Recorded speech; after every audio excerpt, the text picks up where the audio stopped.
xibaar yu wér te wóor ca tàng ba abonnez-vous pour ngeen di mën di jot suñuy vidéo. dal leen ak jàmm seen bi di Buzz 221D kii di Alioune Tine di njiitalu kuréel gi ñu dippee African Zoom Center yëkkati na ay kàddu daal di tontu kii di Me Bamba Cissé di ministre de l'intérieur ginnaaw ba kookee yëkkati woon ay kàddu daal di xamal sénégalais yi que ne bañoon mu daal di am akub étudiant bu daal di ñàkk bakkanam moom moo sababoon mu joxoon ndigal kullu takk der que ne bu mu daal di jëfandikoo akub arme à feu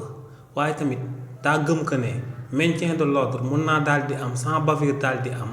ginnaaw bu Me Bamba Cissé yëkkatee kàddu yooyu ba noppi kii di Alioune Tine daal di na ko ciy tontu. kii di Alioune Tine ne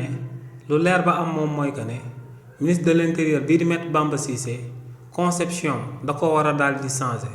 ndax ne maintien de l'ordre bavure policière mun naa daal di ñàkk ci réewu Sénégal bu fekkee ne dañoo daal di jiital waxtaan ci problème yi ne lu war Me Bamba Cissé daal di war waa gouvernement bu bees bi moom mooy ñu daal di privilégier dialogue ci bépp problème bu mën a daal di am ci réewu Sénégal ne crise bu daal di am université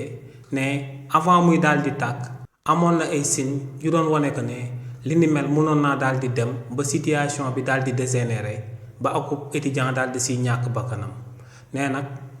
rôle état prévenir da cee daal di bokk te ne li ni mel lu ñu waroon a sóoraale la woon avant muy daal di am ci réewu Sénégal ne lu leer ba am nag moom mooy lu war régime bu bees bi moom mooy ñu jéem a seddal mbir mi jéem a wut ay solution si nu mu gën a gaawee jëmale ko ci bourse étudiants yi ci réewu Sénégal waaye tamit ñu jéem a négocier ak bépp acteur boo xam ne daa nekk ci réewu Sénégal te secteur am di daal di sooxe ne daal lu leer ba am moom mooy que ne yoonu xay yoonu jàmm ko gën te ne li ni mel moom moo sabab muy oo kii di Me Bamba Cissé le ministre de l'intérieur ngir kookee daal di xoolaat bu baax a baax ay jëfinam. xibaar yu wér te wóor ca tàng ba abonnez-vous pour ngeen di mën di jot suñuy vidéo.